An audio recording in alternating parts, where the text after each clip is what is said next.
Good evening and welcome to CureTalks webinars. I'm Shweta Mishra, your host, joining you from India. And today we have with us Matt Goldman, a myeloma survivor and patient advocate who climbed to the top of a 19,000 feet high Mount Kilimanjaro to raise funds for Multiple Myeloma Research Foundation, a leading organization working towards myeloma cure. Matt was diagnosed with multiple myeloma in May 2011 at the age of 49. He is currently in partial remission and is in maintenance phase of his treatment. He documents his myeloma journey in a blog called mattversusmyeloma.com, and he can be followed on Twitter at MPG61. In the next 20 minutes, Matt is going to tell us all about his incredible journey to the top of Mount Kilimanjaro. Hi, Matt. Welcome to the show. Hi, thanks for having me. So what you and your fellow climbers did, Matt, is not ordinary. Climbing a 19,000 feet vertical is considered as an extreme altitude mountain trek and an extraordinary task. I mean, how many of us, being all fit and fine, can think of climbing a mountain? The answer, of course, is not many, right? So let's start our trek and tell us all about the spectacular journey of yours and guide our audience to the summit. Okay, so I'm going to pull up my slideshow for everybody. So we climbed, and I want to point out that it was an 8-day journey, 6 days up the mountain and 2 down. Day 6 was all day of hiking, and then that night was summit night. And I actually fell a little bit short of the summit. I made it to about 17,000 feet. Nonetheless, this was an amazing experience.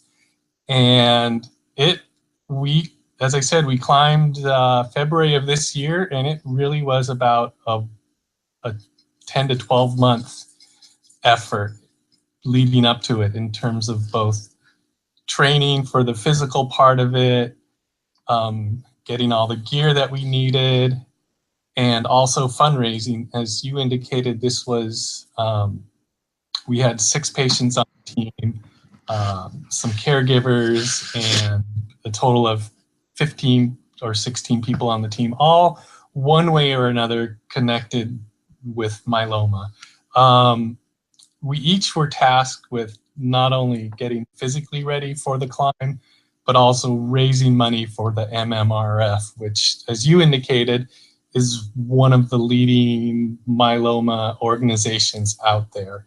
90% of the funds that we raised for the trip goes directly towards research. And as we know, as most people know, in the last 4 years, there have been almost half a dozen new drugs released that patients are on, including me, and a lot of that is due to the efforts of the MMRF.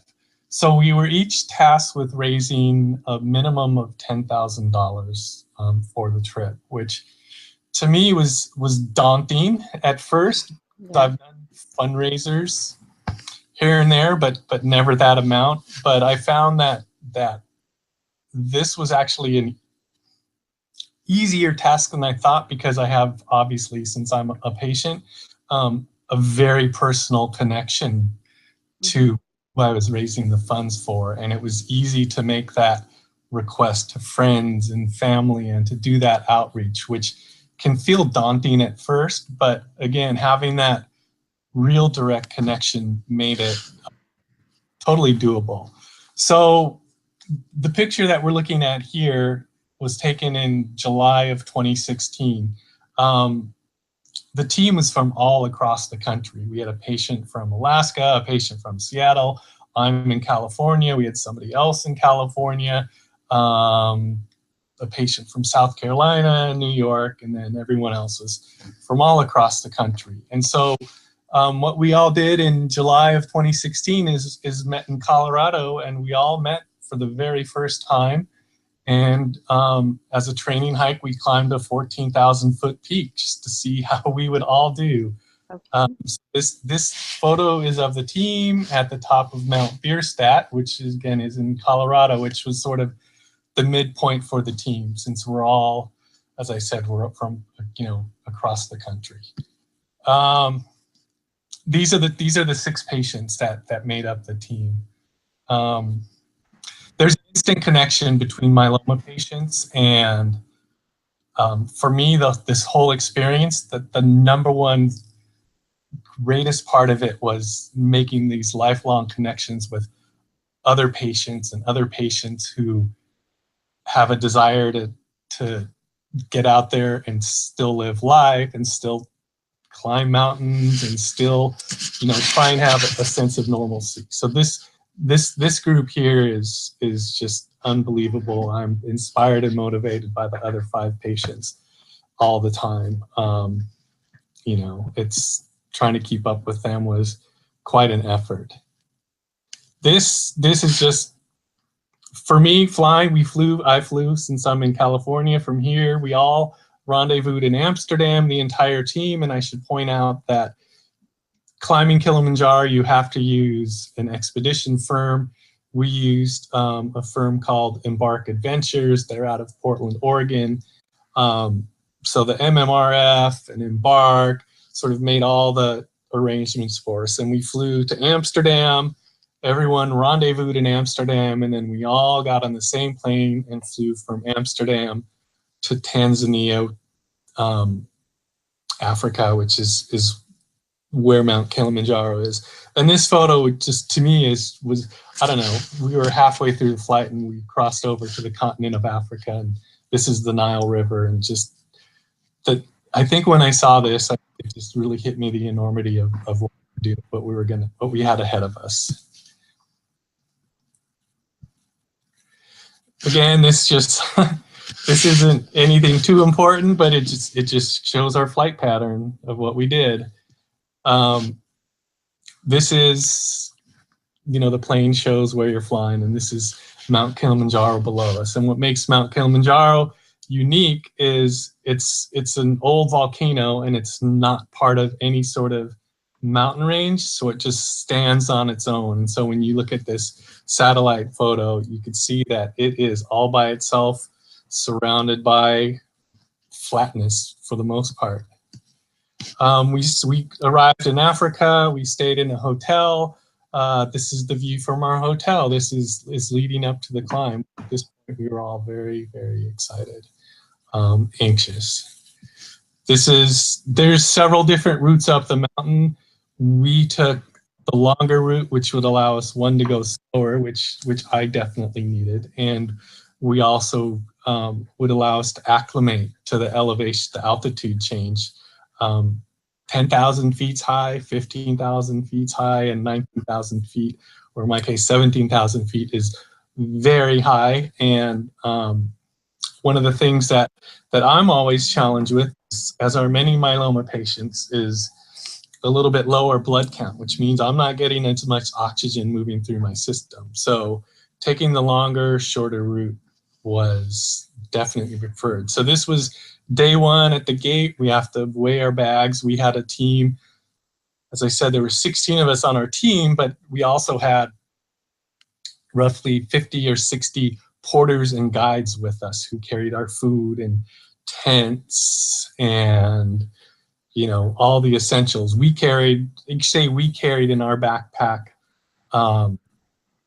what we needed for the day, which is clothes because the weather changed a lot, snacks, and water. And that's what we would carry daily. And then we would get to camp each night, and camps would be set up for us and meals would be made for us. So really all we had to focus on is hiking. So this is day 1 at the gate, getting ready to go. Here's our team also getting ready to start hiking.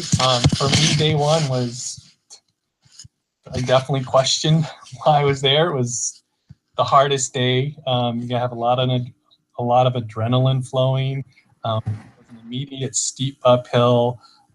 As I've gotten older and I've been living with myeloma for 6+ years, I've become a very slow walker, hiker, etc. And so I exceeded my pace, and that first day was quite a challenge. But this is our team getting ready to go.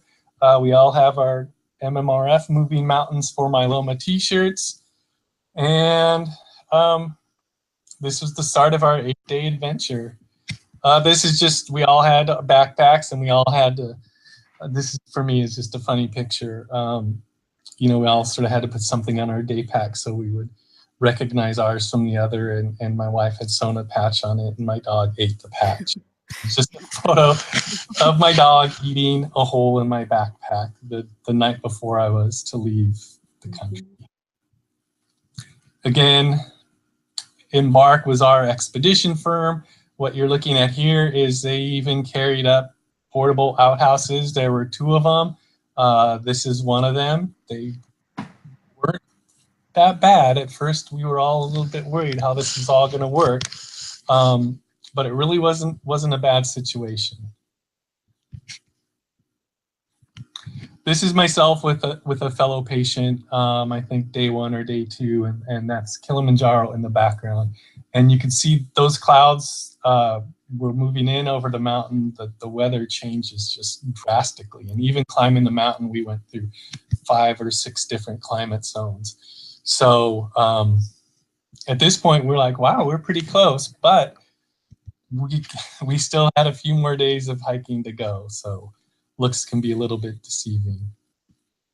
Again, these are just the clouds moving over the mountain. It was spectacular. It was just beautiful. Every night we'd get to camp. There'd be a mess tent. They would, again, we thought they're giving us popcorn and tea when we arrive at camp, but it was truly the greatest thing. The best popcorn I've ever had. The best way to really end the day. When someone would get into camp, we'd be greeted with song and dance, and everyone just sort of celebrating the accomplishment for the day. And here I am arriving at one of our camps at the end of the day. Every morning you'd get up at the crack of dawn. They would wake you up with tea. You'd sit and watch the sun come up, which was really nice. You'd chat with the fellow folks that were part of your team.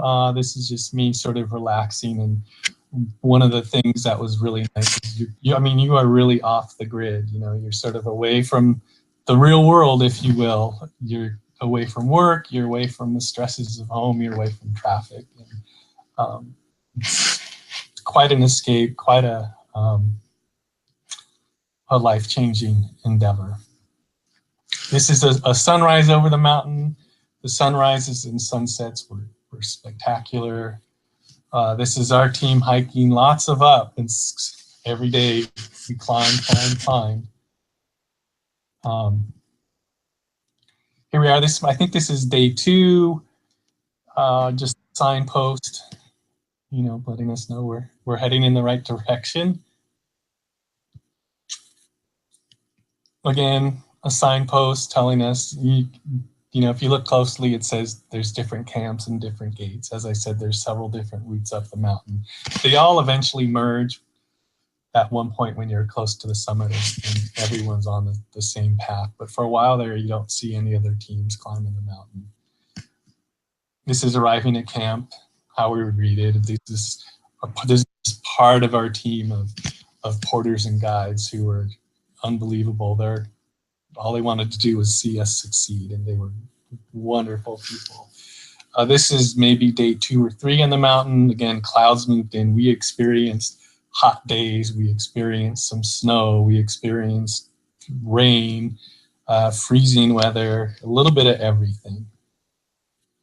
This was our lead guide, Augustine, who this is what he does, and great guy. And it's really thanks to him that I was even able to survive the first day, if you will. He sort of talked me down from trying to keep up with people and just take it slow and not push myself. This is one of those cold, rainy days, maybe day 3. This was probably about 14,000 feet, I think. This is, again, one of those cold, rainy days. We started in the sunlight and spent most of the day in the rain. And so this is one of the things that we all had to carry is our rain gear. And we had to be ready to put it on at any time. The rain could just come out of the blue. This is actually a snowy day.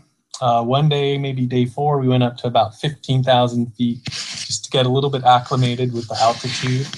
And then we went back down to 13,000 or so to camp. And so we climbed to the 15,000 mark, and snowy and cold. Same location, just a little bit taken back. That's a lava tower behind us. Like I said, this Kilimanjaro is an old volcano.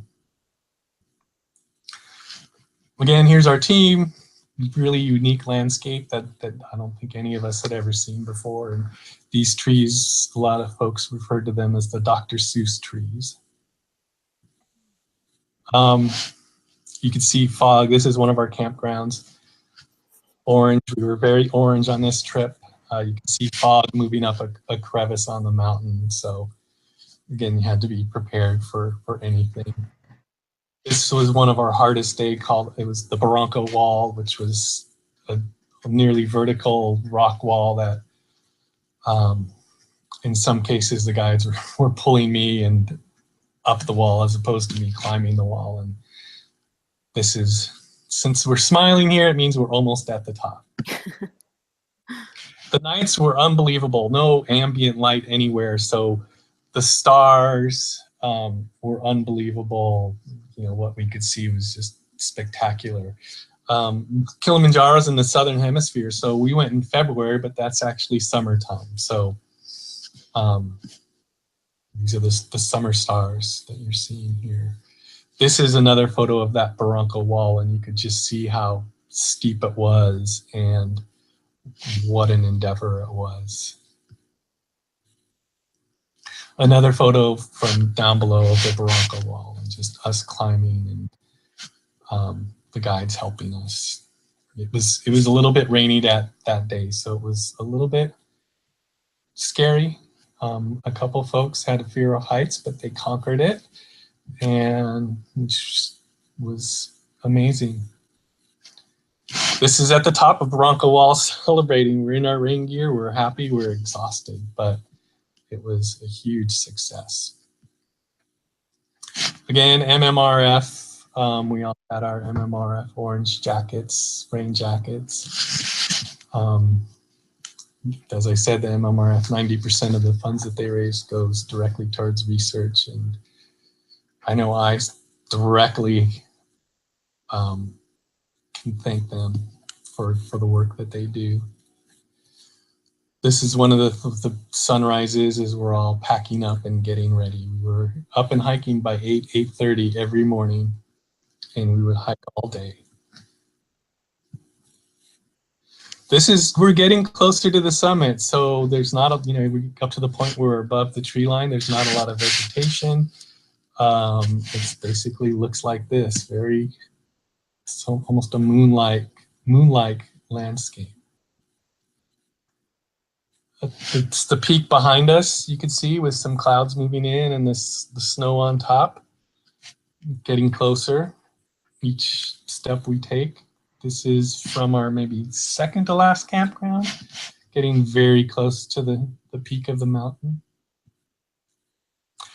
And so as I said, the summit day was day 6, and we hiked all day, camped, slept for about 4 hours, and they woke us up at around midnight to start hiking towards the summit. And as I indicated, the team made it up. I ran out of gas. I think the altitude hit me, and I was just feeling really run down at that point. And so 2 or 3 hours into summit night, I had to get off the mountain.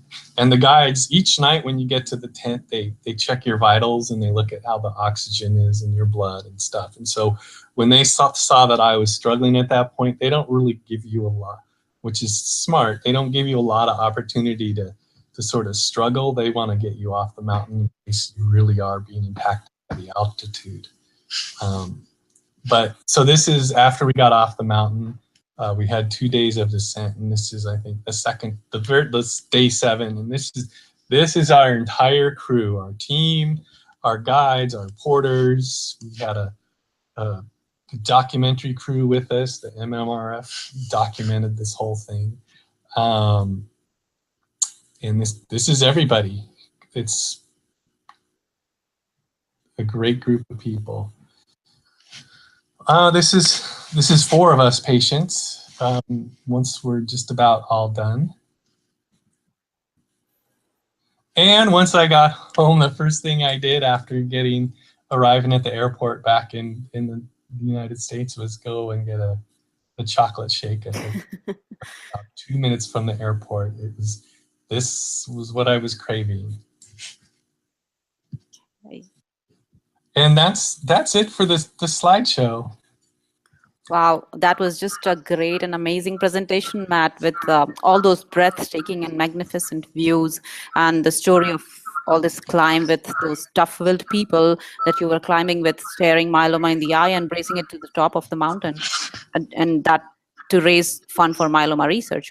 So it's like we just climbed up with you to the top of the mountain, and we are back now enjoying that delicious looking cold coffee at the end of the slide that you had.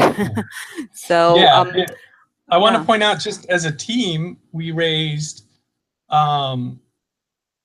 nearly $300,000 between the entire team. Oh wow, Really, that's great. Yeah, like I said, we all had some connection to myeloma, which didn't make fundraising easy, but it made it easier than it might. So okay, well, yeah, that sounded like a lot of fun with all those sunrise and sunset views and the starry night skies, and then finally that popcorn at the end of the day. That would be very refreshing, I'm thinking. Yeah, it was, definitely.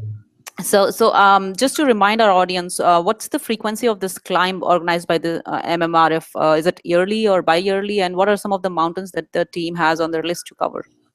Sure. So the MMRF, it's a program that they started maybe 2+ years ago called Moving Mountains for Myeloma. The climb I was on was their second time doing Mt Kilimanjaro.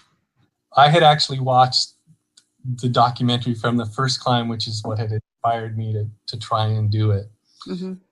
They've also, they're not going to do Mt Kilimanjaro again in the coming year. Okay. But they recently did Mount Fuji. They've done the Grand Canyon. In March of 2018, they're going to Mount Everest Base Camp in Nepal, which is around 19 or 20,000 feet up. So they're doing that. And then I'm not sure what they have after that.